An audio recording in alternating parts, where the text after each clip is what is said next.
د ډیورن کرښې په اړه د محمد محقق پر څرګندونو ډیرو افغانانو غوسه څرګنده کړه. ویې غندلي یو شمېر سیاسي متحدانو یې د له دې څرګندونو ځان لرې کړ. ځینو نورو لکه د ډاکټر صاحب عبدالله پخواني سلاکار او ویاند مجیب رحیمي دا یو ښه جرأت وباله. نور سیاستوال هم ورته څرګندونو ته وهڅول. د افغانستان انټرنیشنل په څیر رسنیو چې د ښاغلي محقق دا څرګندونې لکه بریکینګ نیوز خپرې کړې وي، پرې راپورته شوي بحثونه د افغانستان د ملي ګټو یا لږ تر لږه د کرښې د ننګولو په موخه د تبلیغاتو لپاره یوه ډېره ښه پلمه وګرځوله. خبرونه، ریپورټونه او بحثونه یې پرې جوړ کړل. خو اصلي پوښتنه دا ده چې آیا د ډیورن کرښې حقوقي، سیاسي او تاریخي حیثیت رښتیا هم د افغان یا پاکستاني سیاستوالو په منلو یا منلو بدلون مومي؟ یا د دې کرښې په اړه د دوی نظرونه او تبصرې کوم څه بدلولی شي؟ نه، ځکه چې د دې بدمرغې کرښې په اړه یوازینی ښه ټکی دا دی چې دا کرښه په جیوپولیټیکي توګه غیر طبیعي ده، د یو سره تړلي او وین شریکي ولس پر سینه په جبري توګه راښکل شوې ده او له همدې کبله تر پیړۍ زیات وخت وشو چې لانجمنه ده او نامنل شوې ده. په سیمه او نړۍ کې د انګریز له استعمار څخه پاتې نورو لسګونو سرحدي شخړو په څېر دا مې یوه شخړه ده. هماسې چې د مکماهون کرښه د هند او چین ترمنځ لانجمنه ده او د تبت کړکۍ چې رامنځته کړې، هماسې چې د راډکلیف کرښه د هند او پاکستان د ویش راوروسته دغلته پاتې لانجه ده او تر ننه یې کشمیري وګړي بیه پرې کوي او د هواري کوم څرک یې نه ښکاري. هماسې چې د حلایب مثلث د مصر او سودان ترمنځ د برطانوي استعمار لانجمن پاتې میراث دی. نو ډیورن هم په سیمه کې د انګریز څخه پاتې یو لانجمن او کرکېړن میراث دی. د ډیورن منل هم نه یوازې د ښاغلي محقق بلکې د هر هغه سیاستوال له وس وتلی کار دی چې یوازې د دې په بدل کې څه لاسته راوړل غواړي. د سیاستوالو په منلو او نه منلو اصلا د دې کرښې لانجمنه حیثیت کې کوم بدلون هم نه راځي. که داسې وی په افغانستان کې په تیرو څه باندې 4 لسیزو کې د هغو ترڅنګ چې ښه و ډېر فاسد سیاستوال واک ته ورسېدل، او که دا کرښه د سیاستوالو په واک کې وی اوس به 100 ځلې پلورل شوي وو او د پیسو په بدل کې به په دوبۍ او استانبول کې خلکو جایدادونه اخیستي وي. خو داسې نه ده، ځکه چې دا کرښه کې د پلورلو څه نشته. د دې کرښې په اړه رښتیا دا دی چې دا کرښه په تیرو څه باندې 130 کلونو کې تل دلته وه، خو بیا هم نامنل شوې وه. له امریکا او برطانیا نیولې تر روس، چین او د ملګرو ملتونو سازمان پورې ګڼو هیوادونو او سازمانونو د برطانوي استعمار نه پاتې دا کرښه د پاکستان او افغانستان ترمنځ د رسمي سرحد په توګه په رسمیت پیژندلې، خو بیا هم د ډیورن کرښه یوه لانجه ده او نامنل شوې ده. ان افغان حکومتونو که څه هم د پاکستان سره دا کرښه د یو رسمي او حقوقي سرحد په توګه نه ده ګڼلې، خو د دې وجودي حیثیت یې تل رعایت کړی. تاسو به د افغانستان هیڅ حکومت نه یې لیدلی چې له کرښې اغاړه یې کومه کړنه ترسره کړي، خو بیا هم دا کرښه لانجمنه ده، نامنلې ده او تل به نامنلې وي. پاکستان ظاهرا وایي چې د دې کرښې په اړه بحث پای ته رسېدلی او د بحث وړ نه ده. تاسو ګورئ چې د هر افغان حکومت په مخ کې د دې کرښې د رسمي منلو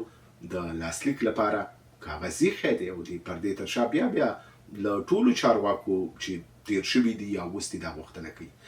د دې ټولو باوجود په تیرو څه باندې 130 کلونو کې دا مصنوعي او غیر طبیعي کرښه ولې پخه نه شوه، ولې ونه منل شوه؟ سبب یې دا دی چې د ډیورن لاین چې د کومو میلیونونو پښتنو په سینه تیر شوی او د کرښې دې غاړه وغاړه پراته دي، هېڅکله یې دا سرحد نه دی منلی، ځکه چې د یو قوم یوې وینې یوې کورنۍ خلک دي. دوی حتی که وغواړي چې ویم منې نه شي منلی، ځکه د خپلو ټولنیزو، دودیزو، روایتي ارزښتونو له کبله یې هم نه شي منلی. دوی د کرښې یوه او بله خوا خپلوۍ، مړی ژوندی، جرګې، مرکې او تګ راتګ لري. د محقق په څېر د یو شمېر څېرو چې یوې ژبې یا قام ته نه دي اړوند بلکې په ټولو ژبو او قومونو کې شته، دا خبرې نوي نه دي. تر دې مخکې هم کړي دي. محمد محقق او درته ورته سیاستوال په داسې خبرو ښایي له پاکستاني ادارو ماته ګوډه زیره، هغه په داسې وخت کې چې دوی هر څه له لاسه ورکړي ترلاسه کړي، ښایي د افغانستان انټرنیشنل په څېر د رسنیو پوښ هم ترلاسه کړي، خو عملا ځکه کومه معنا نه لري چې ښاغلی محقق او د ده په څېر نور نه د دې کرښې د دواړو غاړو کې د پرتو ولسونو، اڅکزیو، شینوارو، مومندو، مسیدو، افریدیو، رکزیو، یوسفزیو او نورو لسګونو قومونو قومي مشران دي، نه یې استازي دي، نه یې هغوی په کومه جرګه کې واک ورکړی، نه د هغوی په ژبه او روایاتو پوهېږي، نه ورسره کومه اړیکه لري، نه یې ورسره کله خواخوږي کړې، نه ورسره کله په جرګه کې ناست دي، نه د دې سیمې د خلکو له تاریخي مبارزو خبر دي، نه د کرښې له کبله دغلته د پرتو ولسونو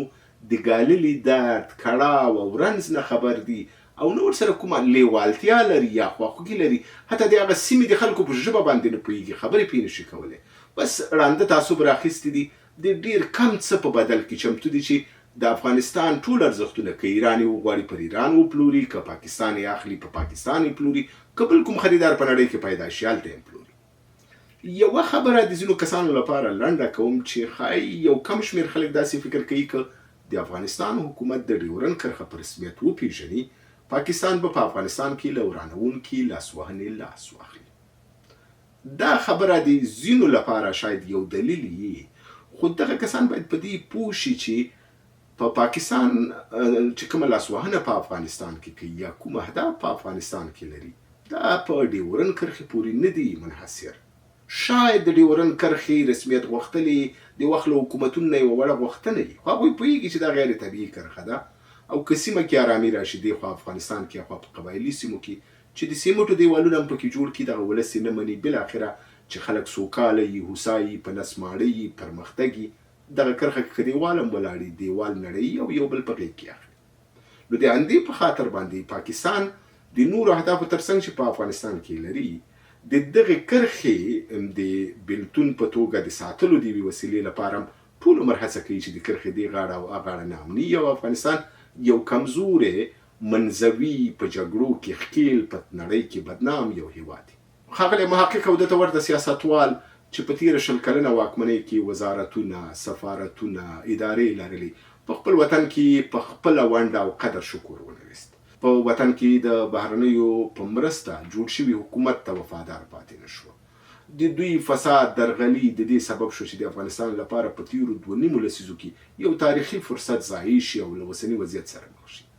اوس یې هر څه له لاسه وتلي دي، د اوسني وضعیت کوم بدیل نشي وړاندې کولی، د خلکو د راټولولو، د وطن د آبادۍ کومه طرحه یا فکر نه لري. لویدیځه نړۍ چې په تېرو 20 کلونو کې د دوی درغلي او فساد له نږدې لیدلی، نور پرې باور نه کوي، نو دوی اوس لکه اوبو اخیستي، کله له لاهوره، کله له تهرانه، کله له اسلام آباده، کله له استانبوله، کله له نورو هیوادونو سرونه راپورته کړي، یوازې غواړي چې وښیي دوی لا هم شته دي. دوی ان چې په واک کې و، د دوی خپل ولسونه د دوی ملاتړ نه کوي، اوس به یې څه ولري. ماضي په دا ډول څرګندولو د پاکستان پوځي رژیم خوشحالول غواړي چې ګوندې کومه خاشه ور واچوي، خو تر څو پورې چې د ډیورنډ په دواړو غاړو کې دا نارې وي چې لر او بر یو افغان،